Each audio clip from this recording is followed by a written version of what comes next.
Hello నమస్తే అండి. ఈ పువ్వ జనిగి పువ్వ, దీన్ని జనిగి పువ్వ అంటారు మా సైడు. ఇది మనము చెనిక్కాయలు వేస్తారు కదా రైతులు, అప్పుడు ఈ ఇత్తనాలు కానీ వేస్తారు. ఇది జనిగి పువ్వ చూడండి. అయితే అది కంది పువ్వ కాదు, కంది చెట్టు పువ్వ కాదు, జనిగి పువ్వ. ఇది ఎక్కువ పల్లెల్లోనే దొరుకుతుంది. ఇప్పుడు టౌన్లలో కానీ దొరుకుతుంది. ఇది అపురూపమైన పువ్వ. ఇది దొరికేది కొంచెం కష్టమే. అయితే మీరు చేసుకొని తింటే సన్న రుచిగా ఉంటుంది. మనకు వెరైటీ పొడి కూర చేసుకున్నట్లా ఉంటుంది.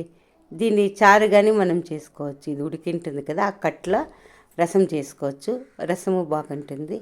నేను ముక్కాలు భాగం బ్యాళ్ళు ఉడికినాక ఈ పువ్వు అంతా పెట్టేసి బాగా ఉడికినాక చూడండి ఇట్లా ఇచ్చేస్తున్నాను. నీళ్ళన్నీ తీసేస్తున్నాను బొక్కల గిన్నె దీంతో. దీనికి మనము పచ్చిమిరపకాయలు, పచ్చి కొబ్బరి, ఎర్రగడ్డలు, దీనికి పచ్చి కొబ్బరి వేసినంత టేస్ట్ ఉంటుంది. చూడండి, మనం మామూలు పొడి కూరలు చేసినట్లే మీకు ఈ పువ్వ దొరికితేనే చేసుకోండి. ఇప్పుడు సిటీలో కానీ దొరుకుతుంది పువ్వ, రైతులు అమ్ముతున్నారు సిటీలో కానీ. చూడండి, దానికి కొంచెం పసుపు వేస్తున్నాను.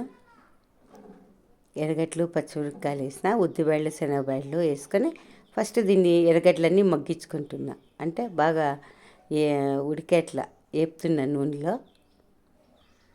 దీనికి కరెక్ట్ ఉప్పు, మీ టేస్ట్ కరెక్ట్ ఉప్పు.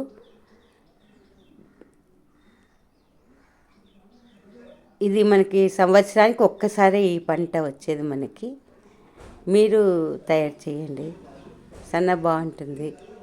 చూడండి, మనం పచ్చి కొబ్బరి వేసినంత టేస్ట్ ఉంటుంది.